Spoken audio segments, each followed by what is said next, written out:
हरे भरे खेतों के बीच बसा था सुंदरपुर गांव। यहाँ रहता था एक मेहनती और ईमानदार किसान रामू। उसके पास ज्यादा जमीन नहीं थी, लेकिन मेहनत और ईमानदारी उसकी सबसे बड़ी दौलत थी। भगवान मेहनत का फल जरूर देना। उसी गांव में रहता था लालची जमींदार भैरव सिंह। वो गरीब किसानों से ज्यादा लगान वसूलता और उनकी जमीन हड़पने की कोशिश करता था। गरीबों पर जितना दबाव डालोगे उतना फायदा होगा। रामू और उसकी पत्नी खेत में काम करते हैं। इतनी मेहनत करते हो फिर भी भगवान परीक्षा लेते हैं। मेहनत कभी बेकार नहीं जाती। गांव में सूखा पड़ जाता है, फसल सूखने लगी। गांव वाले परेशान हो गए।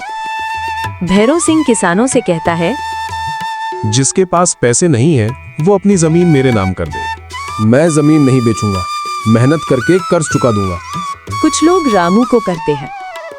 ईमानदारी से कभी कोई अमीर नहीं बना। रामू लकड़ियां लेने जंगल जाता है। उसे रास्ते में घायल बुजुर्ग मिलते हैं। बेटा, मेरी मदद करो। रामू उन्हें घर लाकर खाना खिलाता है।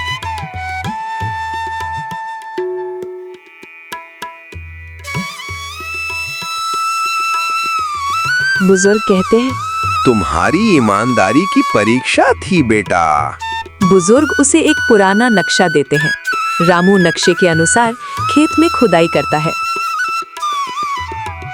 उसे मिट्टी के नीचे पुराना संदूक मिलता है। रामू संदूक गांव के मुखिया को सौंप देता है। ये बात भैरव सिंह को पता चल जाता है और वो गुस्से से भर जाता है। वो रात में खजाना चुराने जाता है। गांव वाले उसे पकड़ लेते हैं। मुखिया पूछता है, अब क्या कहना है भैरव सिंह? भैरव सिंह डर गया और बोला, मुझे माफ कर दो मुखिया जी, मैं सभी किसानों की जमीन वापस कर दूंगा, मुझे जाने दो। उसने किसानों की जमीन वापस कर दी। भैरव सिंह अपनी गलती मानता है और रामू से माफी मांग लेता है। लालच ने मेरी आंखें बंद कर दी थी।